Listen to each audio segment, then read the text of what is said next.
네, 여러분 안녕하세요. 한수지입니다. 기본간호학 제1강 시작하려고 합니다. 자, 1장 여러분 교재 보시면요. 1장은 간호의 기본 개념 및 간호 과정 이렇게 나와 있는데요.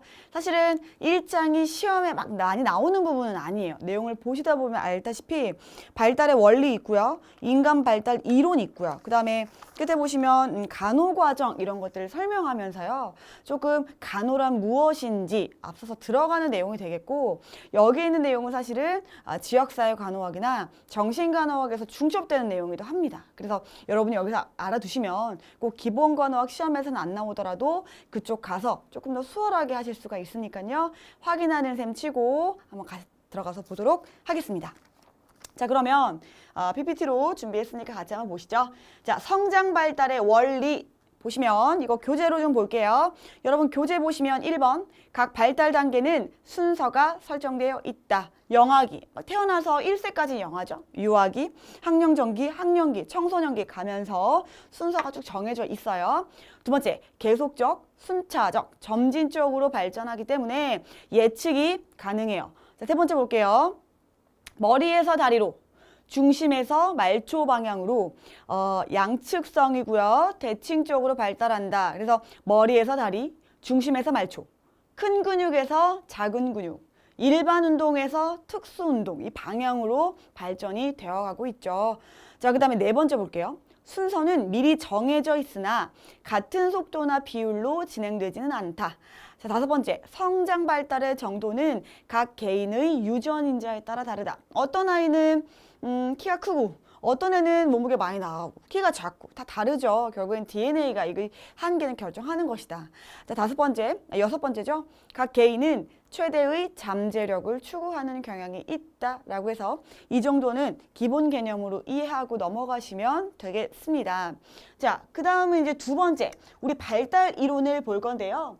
순서가 보시면 여러분 책은 뭐부터 나오죠? 에릭슨부터 나와요. 근데 저는 뭐부터 가져왔어요? 프로이트부터 가져왔습니다.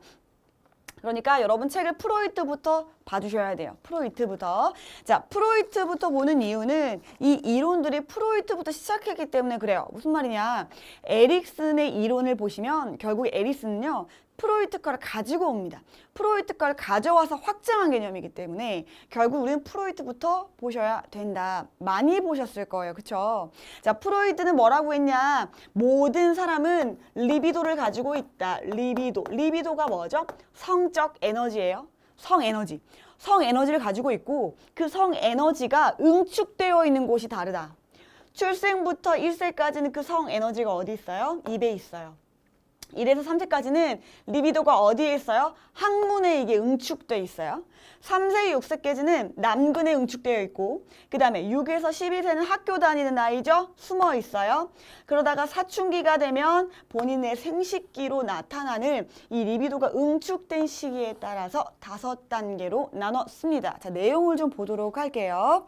자, 프로이트의 심리성적 발달 단계를 보시면 구강기 볼게요. 영아는 빨고 물고 씹는 구강 활동을 통해서 가장 큰 만족감을 느낀다. 누가 충족시켜주죠? 엄마가요. 그래서 엄마가 주는 뭐 어떤 젖을 먹는다던가 모유병을 문다던가 아니면 이때 손가락 같은 거 많이 가져가죠? 그러면서 욕구를 해결을 한다. 자, 두 번째. 항문기입니다. 배설을 참는 것과 배설하는 데에서 기쁨을 느껴요. 여러분 항문기 때 뭐 하죠? 이 시기예요. 배변 훈련 하거든요. 그래서 대변을 내 항문에 내 대장에 딱 보유를 했다가 화장실에 가서 이거를 열고 배설을 해요. 또 보유하고 있다가 참고 있다가 가서 배설을 해요. 이렇게 참았다가 내 의지대로 항문을 열어서 배출하는 거라서 엄청난 쾌감을 느낍니다. 이게 바로 항문기죠. 그래서 이때 만약에 배변 훈련을 너무 심하게 하시는 부모님들은 이 항문기가 제대로 욕구가 충족되지 않으면서 굉장히 결벽증을 보인다던가 반대로 되게 더러운 행동을 보이는 걸 보실 수가 있죠. 자, 세 번째. 여기는 리비도가요. 이제 생식기에 머무는 거예요. 생식기가 즐거움의 대상이 된다. 여러분 두 번째 땡 보시면요.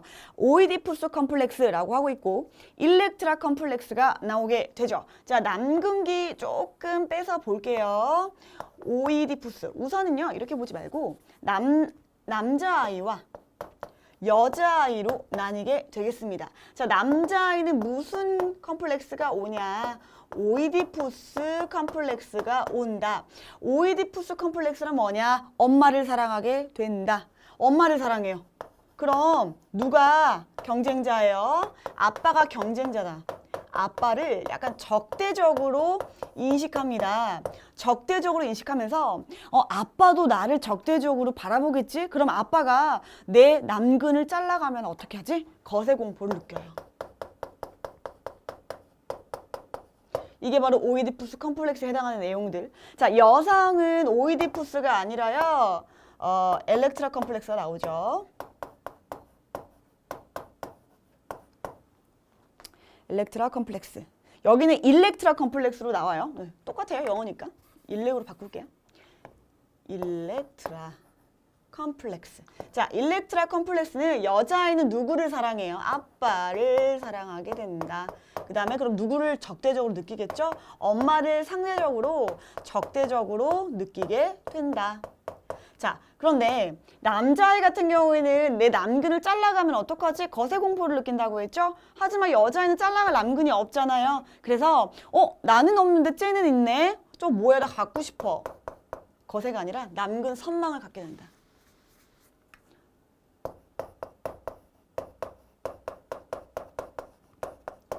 이게 바로 남극기에 해당하는 내용이 되겠습니다. 자, 그 다음에 잠재기. 여러분 6세에서 12세는 어디 다니는 나이예요? 학교 다니는 나이죠. 친구들 만나고요. 과제하고요. 숙제하고 공부하는 나이. 내용을 보시면 이전에 성적 충동과 관심이 감소해서 동성애 부모와 동일시하여 사회적 역할을 익힌다 라고 하고 있고요. 자, 마지막 생식기는 12살 이후에요. 사춘기라고 보시면 되고요. 생식기가 성숙되고 성호르몬 분비와 함께 사춘기가 시작된다. 이때는 사춘기가 온다. 자, 이 남근기하고요. 생식기가 다른 게 뭐냐면 남근기는 말 그대로 남근에 집중해요. 남자애들은 자기 거를 거세할까 봐, 여자애는 나는 없지 갖고 싶어. 둘 다 남근에 집중을 하거든요. 근데 이 생식기는 각자의 생식기에 집중을 해요. 남자는 자기의 생식기, 여자는 자기의 생식기. 그래서 사춘기를 보내는 이 시기까지를 프로이트가 설명을 했습니다. 자, 여기까지가 프로이트였어요. 그러면 우리가 이제 프로이트에 이어서 볼 게 바로 에릭슨 되겠습니다. 에릭슨. 제가 아까도 말씀드렸다시피 프로이트 이론을 가지고 와서 확장시켰다고 말씀을 드렸거든요. 자, 무슨 말이냐? 프로이트는 청소년기까지, 그죠? 사춘기까지만 얘기를 했어요. 그런데 에릭슨은 뭐라 그랬냐? 아니, 프로이트의 이론 어느 정도 맞는데 인간은 사춘기에서 끝나는 거 아니잖아. 늙어 죽을 때까지 계속해서 발전을 하잖아 라고 주장을 한 겁니다. 그래서 청소년기까지는 얼추 이 나이대도 다 비슷하게 맞춰요. 그런데 에릭슨은 이 세 개의 개념을 추가로 얘기를 했죠. 성인기, 중년기, 노년기까지도 인간은 계속 발달한다 라고 하면서 뭘 제시했냐? 자, 프로이트는 리비도를 제시했어요. 에릭슨은 발달 과업을 제시합니다. 발달 과업이 뭐냐? 각각 이루어야 할 숙제가 있다, 과제가 있다 이렇게 말을 한 거거든요. 자, 영아기 때는 꼭 이루어야 할 숙제가 뭐냐? 신뢰감이요. 누구랑 신뢰를 가장 먼저 쌓게 되죠? 엄마. 엄마와의 관계를 통해서 신뢰감을 쌓게 될 텐데 만약 이때 엄마의 라포 형성이 제대로 되지 않는다면 이 아이는 뭘 갖게 돼요? 불씨감을 갖게 될 겁니다. 자, 두 번째, 유아기 때는요, 이제 막 자기가 뭐든 혼자 하려고 하거든요. 내가 해볼래 막 이렇게 말도 잘 안 듣고. 그 다음에 이때는 또 배변 훈련을 하기도 해요. 그래서 이때는 아이가 자율감을 갖게 되는 것이 발달 과업인데 만약에 이때 혼자 하려는 거를 뺏어버린다거나 아니면 배변 훈련을 아까 말씀드린 대로 너무 엄하게 한다거나 그러면 수치심을 가지게 된다. 학령 전기는 솔선감, 그 다음에 죄책감. 이거를 갖지 못하게 되면 죄책감을 갖게 된다는 거죠. 그 다음에 학령기는 공부하는 나이니까 근면감과 열등감. 청소년기는 자아정체감, 내가 누구고 내가 무엇이 되고 싶고 이런 것을 느끼게 되지만 이것을 제대로 느끼지 못한다면 역할 혼돈을 가져오게 되겠습니다. 여기에 제가 노란색으로 표시를 해둔 이 정도는요. 발달 과업 때 이루어지지 못했을 때 어떤 거를 갖게 되는지까지는 기억을 좀 해주셔야 돼요. 그 다음에 이 세 가지 개념을 조금 더 추가했죠. 성인기는요. 어떤 시기죠? 결혼을 하는 시기예요. 그래서 친밀감. 결혼을 하고 가정을 이루고 하게 되죠. 이때 하지 못한다면 고립감을 느끼게 될 것이고 중년기에는 뭐예요? 이때 결혼하면 자녀를 낳게 되고 자녀를 양육하는 시기입니다. 그래서 생산성이 발달 과업인데 이루지 못하면 자기 침체에 빠지게 된다.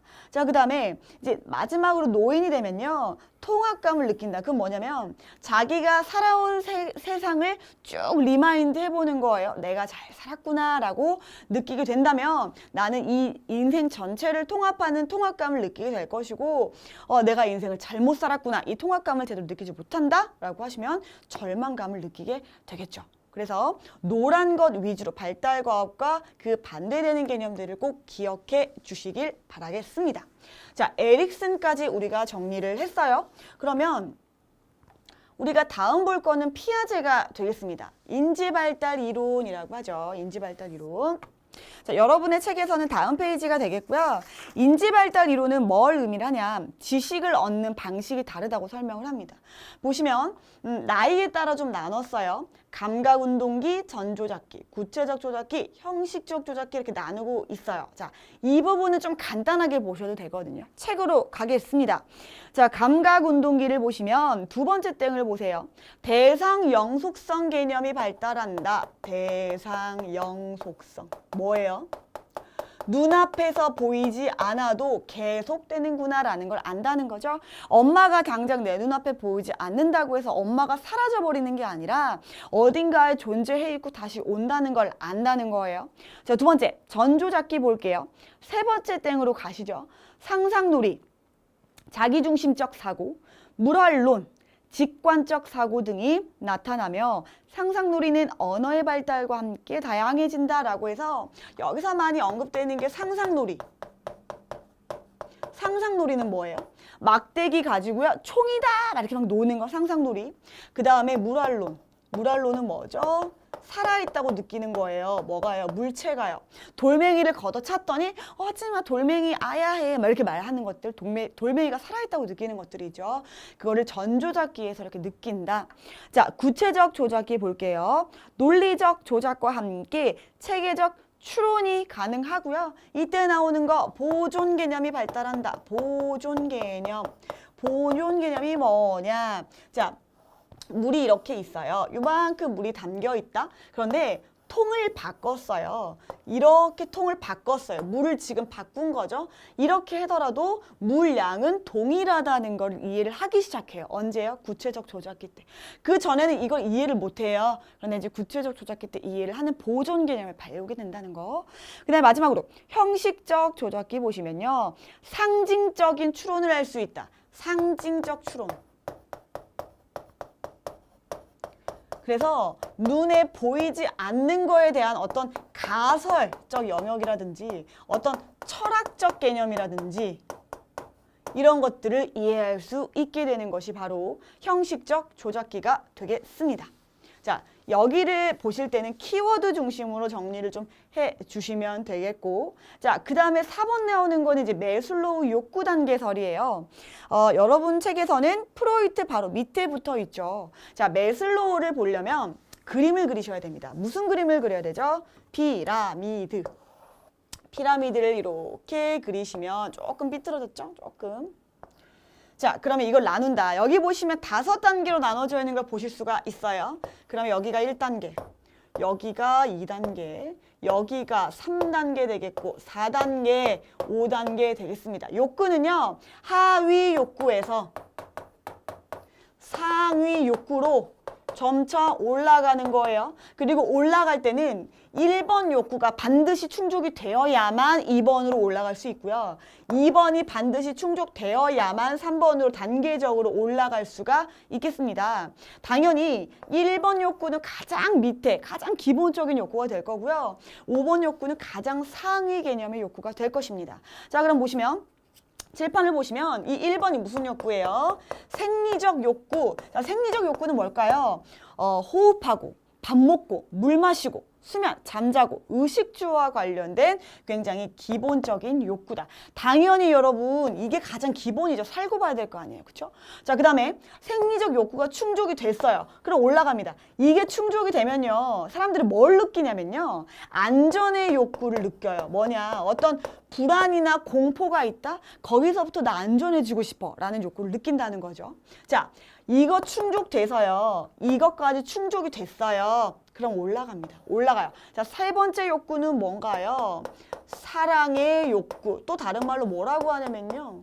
소속의 욕구라고 해요. 사랑받고 싶어요. 내가 안전해졌잖아요. 이제는 사랑받고 싶고요. 어딘가에 소속되고 싶다라고 느낀다는 거죠. 자, 이것까지 충족됐어요. 사랑 충족됐어요. 그럼 올라갑니다. 네 번째 욕구로 올라가요. 바로 자아 존중의 욕구.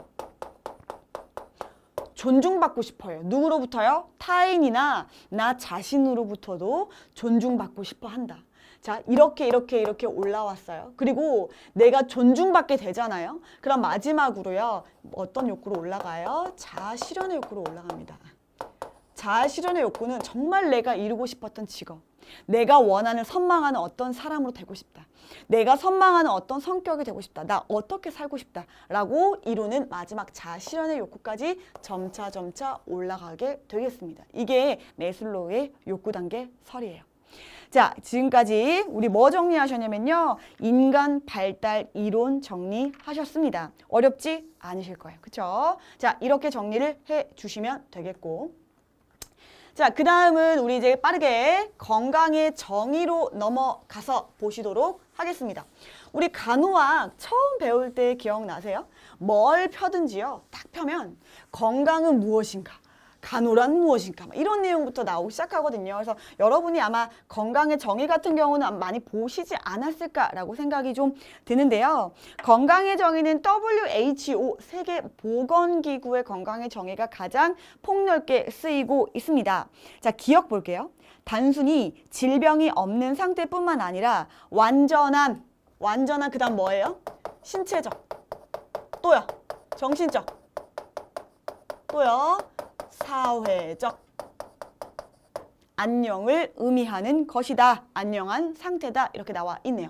자, 신체적으로 안녕한 건 뭐예요? 병 없어야죠. 불구가 없는 상태. 정신적으로 안녕한 건 뭐예요? 정신적으로 병 없는 상태. 그렇죠? 그러면 사회적으로 안녕한 건 뭐냐? 사회적 역할을 잘하고 있는 걸 의미합니다. 뭐냐? 가정에서는 내가 엄마로, 가정에서 내가 딸로, 회사에서 내가 직원으로 그 맡은 역할을 잘 건강하게 수행하고 있느냐? 있다면 사회적으로 안녕한 상태가 되겠죠. 이렇게 정의한 게 WHO의 건강의 정의가 되겠습니다.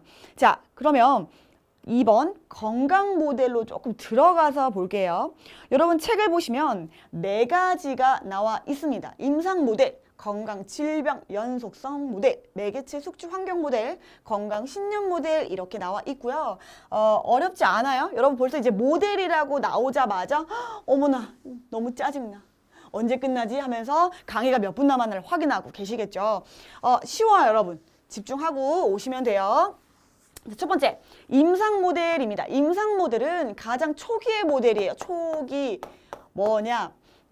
여러분 책을 보시면요. 건강은 질병이나 증상이 없는 상태. 끝이에요. 건강한 거 뭐야? 우리 신체적, 정신적, 사회적으로 건강한 거 이게 아니라 병 없는 거. 이게 건강이라고 본 거예요. 자, 두 번째, 건강, 질병, 연속성 모델이 있습니다. 연속선이라는 뭐냐? 선이 존재한다는 거예요. 가장 하위는 뭐예요? 죽는 거겠죠. 죽음일 거예요. 그 다음에 가장 상위는 뭐예요? 가장 높은 수준의 건강, 안녕이겠죠. 가장 높은 수준의 안녕일 거예요. 뭐 최적의 안녕이겠죠. 그러면 이 연속선상의 어디엔가 우리 건강이 존재한다는 거예요. 어딘가 존재해요. 오늘은 여기에요. 그런데 그 다음 날이 돼서 컨디션이 좀 안 좋아요. 그럼 조금 더 이쪽으로 이동할 수도 있겠고요. 또 그 다음 날은 컨디션이 좀 좋네. 이쪽. 또 그 다음 날 컨디션이 안 좋아. 나 감기 기운 있어. 그럼 또 이쪽. 계속해서 우리 건강은 움직이고 있다. 연속선상에서 존재하고 있다. 이 건강을 고도의 안녕까지 끌어올리는 것이 우리 목표라는 거죠. 그게 바로 건강 이 연속선의 모델의 개념이고요. 그 다음에 매개체 숙주 환경 모델. 자, 이거는 설명을 좀 볼게요. 여러분 책을 보시면요. 건강과 질병의 수준은 매개체, 숙주, 환경의 역동적인 관계에 의해서 좌우된다라고 했고, 이 매개체라는 거는 병인을 의미하는데 병인 중에서도 병원체를 보통 예를 많이 듭니다. 그래서 보시면 이 매개체 숙주 환경 모델이 나중에 이제 생태학적 모형으로도 발전이 되는데요. 병원체라는 건 뭐예요? 바이러스, 세균, 리케차 이런 것들, 병원체와 숙주가 있어요. 숙주는 뭐예요? 나 자신 인간. 이 두 개가 시소처럼 타고 있어요. 이 밑에 뭐가 있어요? 이 밑에 바로 환경이 받침대로 받치고 있다. 그래서 병원체의 힘이 세졌다. 갑자기 어떤 질병이 유행한다. 그럼 여기가 무거워지면서 가라앉으면 병에 걸리는 거죠. 즉 건강은요. 평형 상태를 유지하고 있는 거라고 본 거예요. 그렇죠? 그래서 또 숙주 쪽으로 가라앉으면 이것 때문에 숙주 면역력이 떨어지면서 병에 걸린 거. 또 환경이 움직이면 여기로 움직이면 이쪽으로 가라앉겠죠? 환경이 숙주하게 불리하게 작용한 거. 또 환경이 이쪽으로 오면 어때요? 이렇게 가라앉겠죠? 환경이 병원체에 유리하게 작용한 것. 이렇게 건강이라는 거는 평형을 유지하는 것이고 이 세 개의 역동적인 과정에 의해서 건강이 유지되고 변화되고 유지되고 변화되고 하는 것이다. 이게 바로 매개체 숙주 환경 모델 되겠습니다. 자, 그 다음에 이제 마지막이죠. 건강 신념 모델 보려고 하는데요. 여기선 키워드가 뭐냐면 여러분 책을 보시면 개인의 건강 관련 행위에 있어서 지각을 중시한다라고 했습니다. 자, 미리 말씀드리면요. 이 건강 신념 모델은 지역사회 간호학에서도 또 한번 언급이 될 거예요. 우선 뭐냐면 건강 행위라는 단어가 나올 거고 그 건강 행위와 지각이라는 단어가 나옵니다. 자, 뭐냐? 건강 행위를 하는 데 있어서 지각이 엄청난 영향을 끼친다예요. 자, 여기서 말하는 지각은 4개로 나뉘게 됩니다. 자, 지각으로 시작해요. 지각된 민감성부터 할게요. 지각된 민감성. 많이 들어보셨죠? 민감성. 지각된 심각성. 또 지각된 유익성, 지각된 장애성까지 4가지의 지각을 얘기를 합니다. 그래서 이 지각에 따라서 내가 건강행위를 하는 게 달라진다는 거예요. 자, 우선 설명을 드리면 지각된 민감성이란 뭐냐면 내가 병에 걸리면 어떡하지? 라고 지각하고 있는 정도. 심각성은 뭐냐면 내가 만약에 병에 걸렸다 쳐요. 그러면 얼마나 심각하게 될까? 얼마나 아플까? 라고 느끼는 거. 지각된 유익성은 뭐예요? 내가 그 건강행위를 했을 때 뭐가 나한테 이득이 될까? 지각된 장애성은 건강행위를 하려고 해요. 뭐가 날 방해하고 있지? 뭐 귀찮음, 시간 오래 걸리고, 멀고 이러면 장애가 되겠죠. 그렇죠? 자, 그래서 예를 들면 건강행위를 제가 암검진이라고 할게요. 자, 암검진을 국가에서 나오기도 하잖아요. 건강행위예요. 그런데 암검진을 안 하는 사람들도 있단 말이에요. 그러면 그 사람들을 대입했을 때, 자, 그러면 암검진을 잘 받고 싶어 하는 게 목적이잖아요. 그쵸? 그럼 이거로 대입하겠습니다. 암검진을 잘 받으려면요. 지각된 민감성은 어때요? 높아야 돼요. 왜요? 나 병에 걸리면 어떡하지? 나 병에 걸릴 확률은 얼마나 될까? 라는 게 아주 예민하게 느낄수록 암검진을 더 한다는 거죠. 두 번째, 지각된 심각성이 높아야 돼요. 나 암에 걸리면 어떻게 죽겠지? 나 암에 걸리면 많이 아프겠지? 암에 걸리면 우리 가족들도 고생하겠지? 심각성을 높게 느낄수록 암검진 더 많이 할 거예요.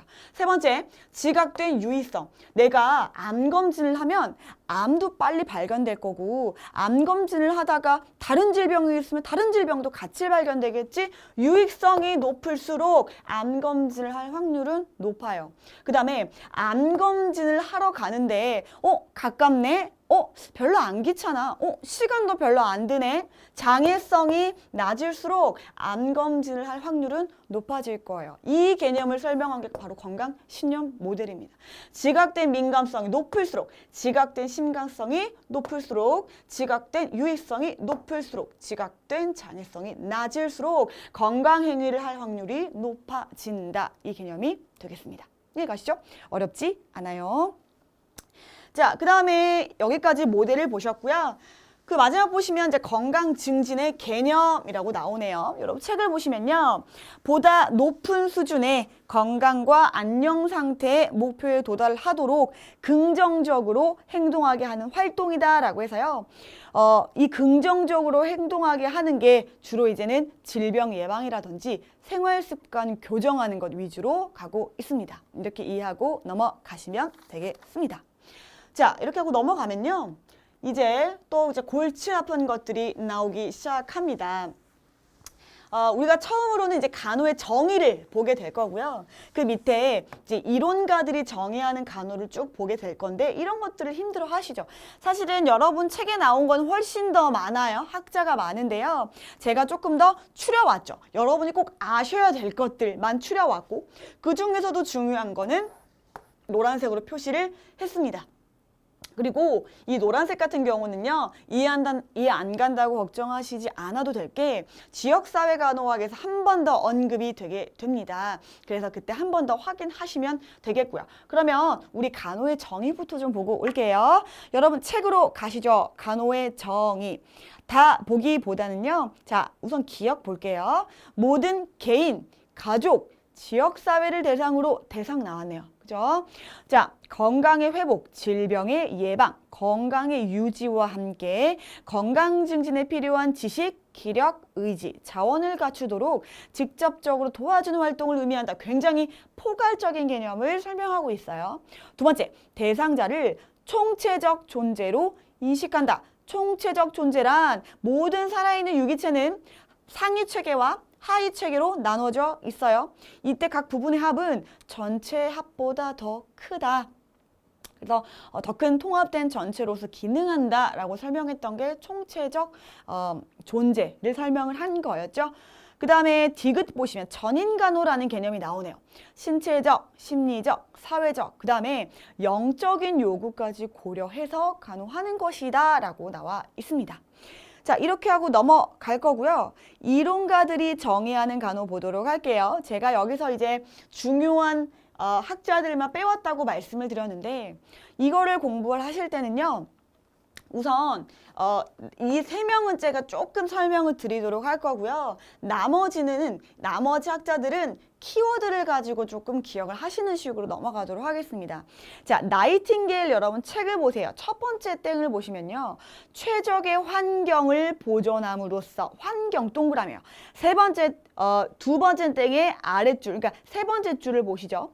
간호란 장애 요소를 극복하도록 최적의 환경 유지에 도움을 준다. 자꾸 무슨 단어가 반복되죠? 환경이 반복이 되죠. 자, 나이팅게일의 키워드는 바로 환경 되겠습니다. 나이팅게일이요. 전쟁에 나갔죠. 그래서 전시 상황에서 이 전쟁 부상자들, 부상병들을 막 간호하게 됐어요.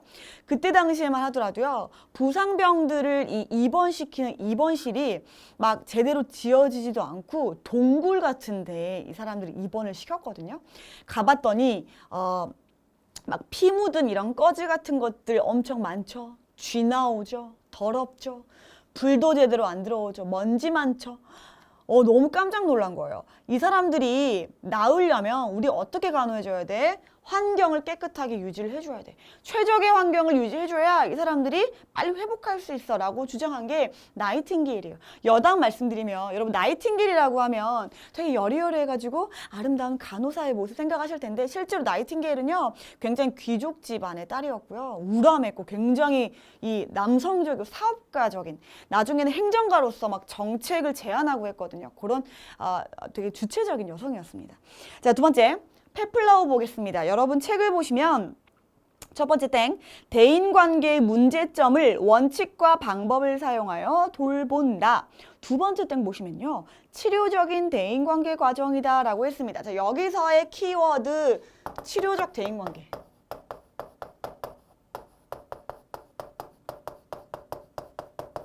이 페플라우의 대인관계는 주로 어디서 쓰냐면 이런 임상간호보다는요. 정신과 환자들한테 많이 씁니다. 그래서 정신과 환자들 그들이 가지고 있는 어떤 트라우마, 어떤 욕구 이런 거를 해결해 주려면 환자하고요. 간호사가 치료적으로 대인관계를 맺어서 그 대인관계 안에서 신뢰를 느끼도록 함으로써 간호를 해주는 것이다 라고 주장한 게 바로 페플라우 되겠고요. 세 번째 핸더슨 볼게요. 여러분 첫 번째 땡의 두 번째 줄 보세요. 스스로 할 수 있도록 도와주는 것이다. 두 번째 땡 보세요. 인간은 14가지의 기본 욕구를 지닌다. 여기서 말하는 기본 욕구는요. 호흡, 식사, 어떤 수면, 물, 뭐 이런 것들이거든요. 그러니까 아까 우리 매슬로우처럼 얘기했던 기본적인 욕구요. 그래서 핸더슨은 기본 욕구가 있고 이 기본 욕구를 잘 해결해 줄 수 있도록 뭘 길러주셔야 되냐? 스스로 할 수 있도록 독립성을 길러준다. 독립성 유지할 수 있도록 해주는 게 간호다라고 얘기를 하고 있습니다. 이게 바로 핸더슨의 내용이 되겠고요. 네, 핸더슨까지 보셨고 이제 그 다음 세 개인데 오렘, 로이, 뉴먼 제가 이거 노란색으로 글자를 따로 뺐죠. 그래서 이거 설명이 조금 필요하다고 말씀을 드렸습니다. 우선은요, 오렘의 키워드는 뭐냐? 여러분 책에도 나와 있다시피 자가간호가 키워드가 될 텐데 자 이거 가지고 와서 좀 볼게요. 오렘은요, 모든 인간은 자가간호 요구가 있다고 얘기를 했어요. 자, 이 자가간호 요구 세 가지를 얘기를 합니다. 그래서 일반적 자가간호 요구, 일반적. 그 다음에 발달적 자가간호 요구. 그 다음에 건강이탈 자가간호 요구. 요구가 있다고 했죠. 자, 이런 요구가 있으면 요거를 해결할 수 있는 자가간호, 자간이 아니라 자가간호.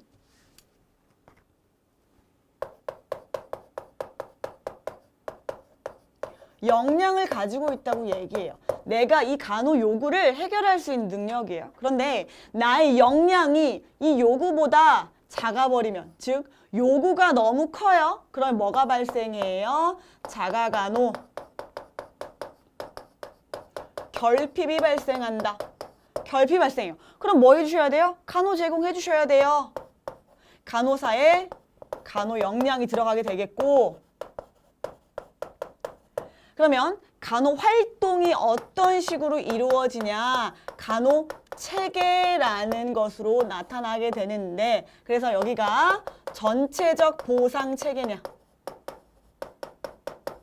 전체적 보상 체계는 뭐예요? 전부 다 해주는 거예요. 머리끝부터 발끝까지 다 도와주는 거, 다 간호해 주는 거. 그 다음에 부분적 보상 체계. 이 부분적 보상 체계는 머리끝부터 발끝까지 다 해주는 건 아니에요. 그러니까 어느 정도는 할 수 있는데 이 사람이 정말 못하는 부분만 도와주는 거. 그 다음에 교육적 보상 체계.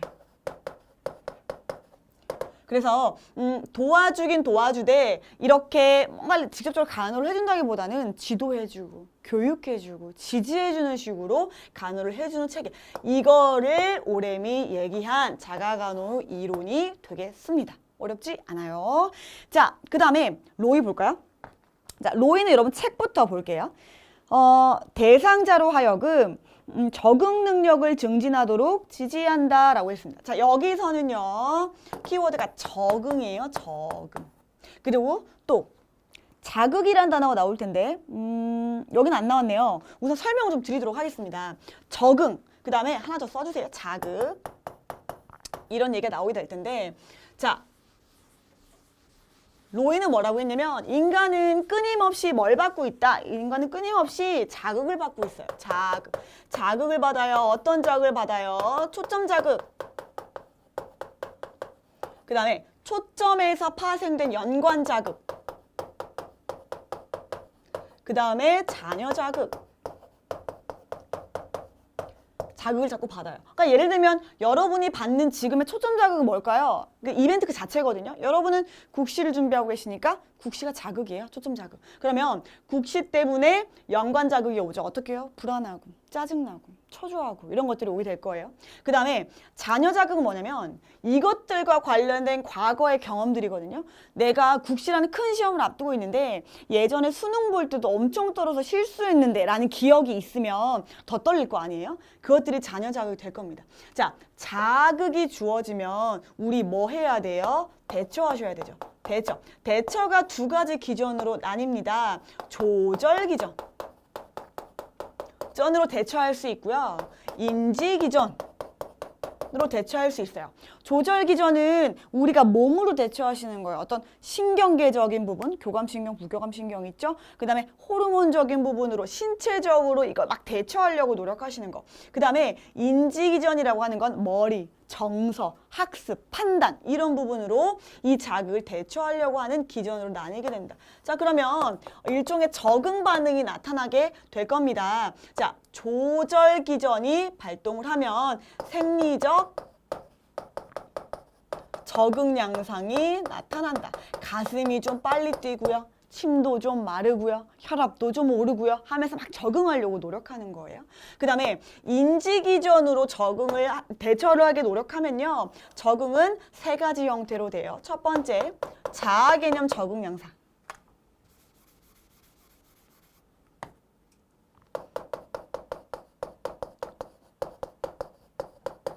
그 다음에 역할 기능 적응 양상.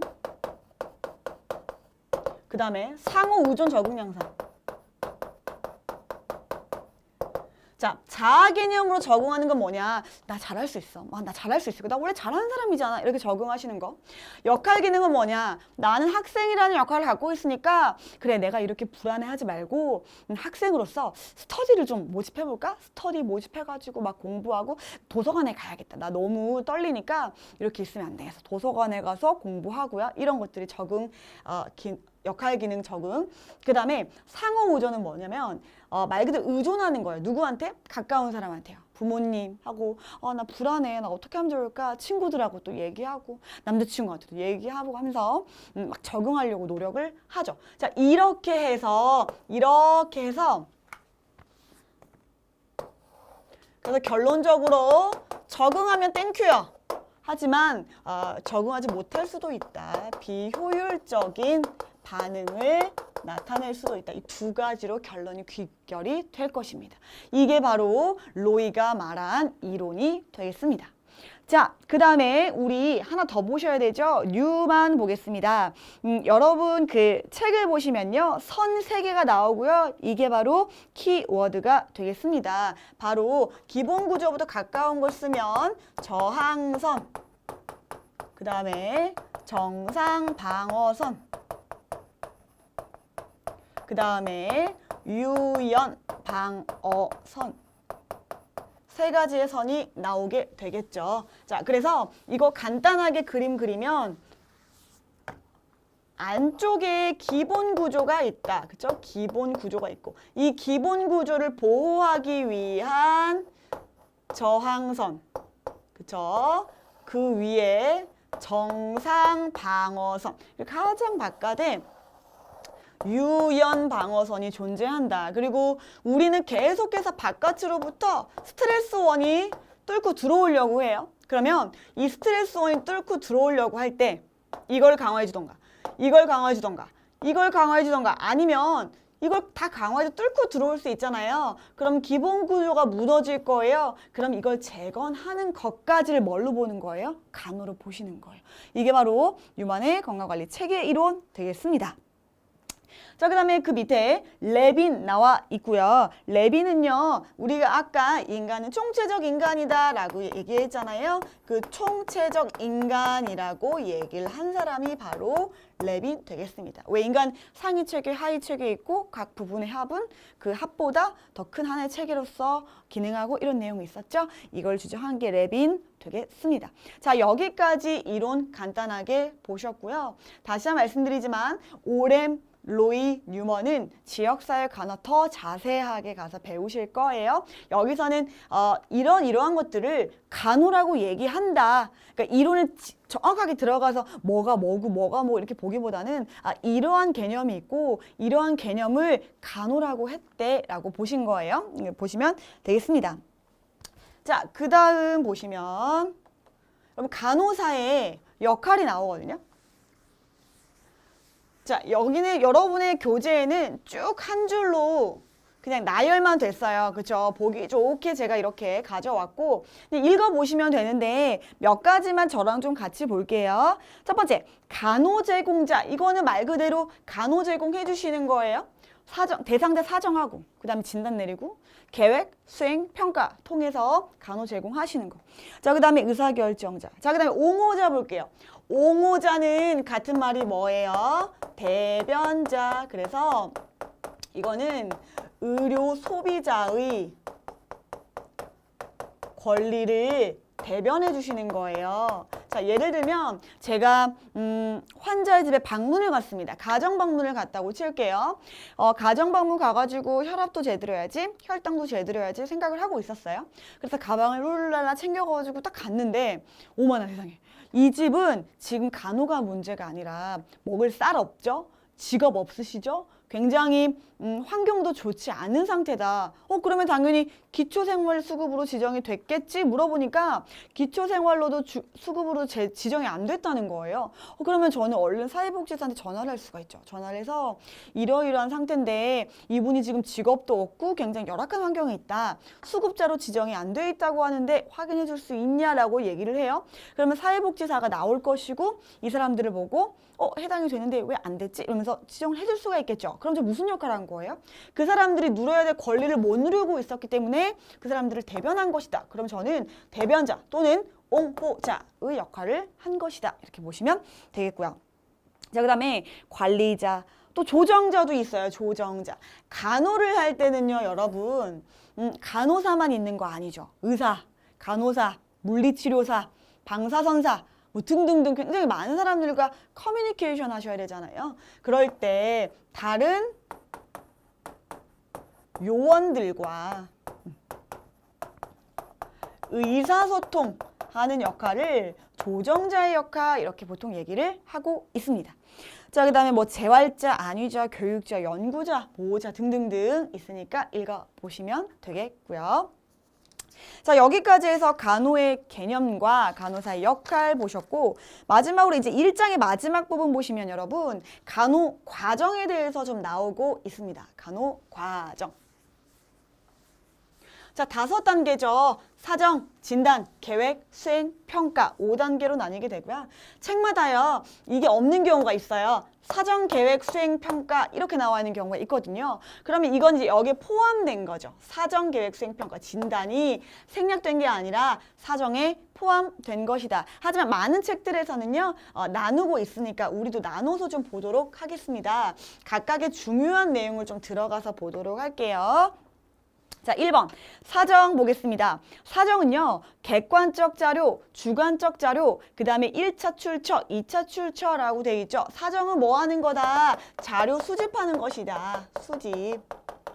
그런데 객관적 증거라고 하는 건 객관적 자료라고 하는 건 내가 눈으로 볼 수 있는 거예요. 예를 들면 관찰이 가능하고 측정이 가능하다. 바이탈 잰다거나 아니면은 청색증이 있는 걸 내가 봤다거나 부종이 있다거나 발적이 있다거나 이런 것들은 객관적 자료죠. 그다음 두 번째, 주관적 자료. 주관적 자료는 오직 대상자만 느끼고 기술할 수 있는 정보다. 통증, 불안해요. 아파요. 뭐 이런 것들은 눈으로 보이는 건 아니고 그 사람이 말해주는 것들이잖아요. 이게 바로 주관적 자료 되겠고 그 자료들이 1차적 출처는 대상자한테 나온 것이고 2차적 출처는 대상자를 제외한 것 모든 것에서 나온 게 바로 2차적 출처 되겠습니다.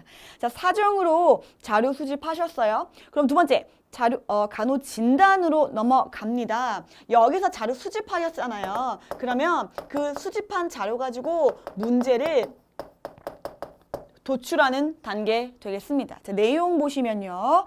건강과 관련된 문제를 알아내는 것이다 라고 했고, 이때 문제가 도출되면 진단을 내리실 거 아니에요? 이 임상에서 가장 많이 쓰이는 진단이 난다 간호진단 되겠습니다. 그래서 예시를 보시면 난다에 명시된 건강과 관련된 문제다.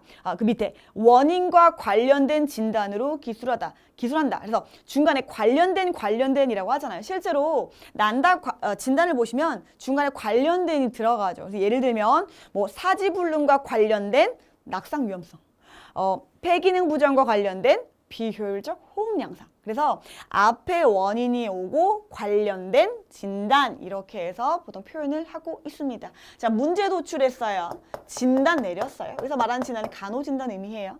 그러면 이거 가지고 간호를 해주셔야 될 거 아니에요. 간호를 해주시는데 그 계획을 3단계에서 짜게 됩니다. 자, 여기서는 우리가 좀 목표 설정을 좀 중요하게 볼게요. 목표 설정 내용 보시면 대상자가 호전되었다는 것을 증명할 수 있는 기준이나 객관적 증거를 나타낸다. 대상자를 중심으로 기술한다. 측정 가능하며 현실적이어야 된다라고 합니다. 자, 간호계획에는요. 목표와 플러스 구체적 계획이 서술되시는데 이 목표가 어떤 목표여야 돼요? 측정 가능한 목표여야 된다. 그렇죠? 눈으로 볼 수 있고요. 대상자 중심으로 서술되어야 된다라고 얘기를 하고 있습니다. 이 목표는 그리고 단기 목표와 장기 목표로 구분되고 있네요. 장기 목표가 내가 궁극적으로 원하는 거예요. 궁극적으로 원하는 거고 이 밑에 파생된 게 단기 목표인데요. 단기 목표는 이제 장기 목표를 이루기 전까지 눈에 바로바로 보이는 것들, 그 목표죠. 그래서 단기 목표 보시면 경과가 짧은 간호 활동, 수일에서 수주 혹은 몇 시간 안에 나타나는 그런 목표도 가능하고요. 장기 목표는 결국에는 요구되어지는 결과죠. 몇 주 혹은 몇 달이 걸린다라고 하고 있습니다. 그 다음에 그 밑에 간호계획 기술 보시면요. 그 간호계획을 짜실 때 해당되는 내용인데요. 무엇을, 언제, 어디서, 어떻게 수행하실 것인지에 대해서 기술을 하시면 되겠죠. 이거 가지고 수행하실 거니까. 그죠? 자, 그 다음에 이제 계획을 짜셨으면요. 4번, 간호 수행으로 넘어갑니다. 내가 앞에서 세웠던 간호 계획을 그대로 적용하시는 경우도 되고요. 그 다음에 의학적 지시를 수행하는 경우도 바로 수행된 게 되겠는데요. 여기서는 간호 수행을 하시면 뭐 하셔요? 간호 기록 하시죠. 기록. 그래서 기록과 관련된 내용 좀 볼게요. 자, 기록의 중요성, 계획과 제공되어진 간호활동 간의 관계를 보여준다. 합법적 자료다. 대상자의 말이 그대로 인용된다라고 하고 있고요. 그 다음에 여기서 꼭 기억하실 거 선행위. 후 기록이에요. 그러니까 기록을 먼저 하고 행위를 하는 게 아니라는 거죠. 행위를 먼저 하시고 나중에 기록을 하신다. 그러니까 간호 기록은요. 어떤 형태가 못 나오냐면요. 미래형은 나올 수가 없어요. 반드시 시제는요. 현재형이나 과거형만 가능합니다. 왜냐하면 하고 나신 후에 기록을 했기 때문에 뭐뭐 할 것이다 라는 미래형은 올 수가 없다라고 얘기를 하는 거죠. 그리고 아까 우리 주관적 자료 있었죠. 자료 수집할 때 환자가 아파요. 그 다음에 불안해요. 라는 이 주관적 자료는요. 임의로 해석하는 것 아닙니다. 그러니까 예를 들면 환자가 너무 많이 아파요. 이렇게 말을 했어요. 그러면 간호사가 이제 적을 때 환자가 아파서 죽을 것 같다고 이렇게는 적지 않는다는 거죠. 환자가 말한 그대로 적는 것이다. 주관적 자료를 임의로 해석하지 않는다. 자, 마지막 간호평가. 수행하셨으면 그 수행이 잘 됐는지 평가하셔야죠. 목표가 달성되었는지 결정한다. 대상자의 반응을 분석한다.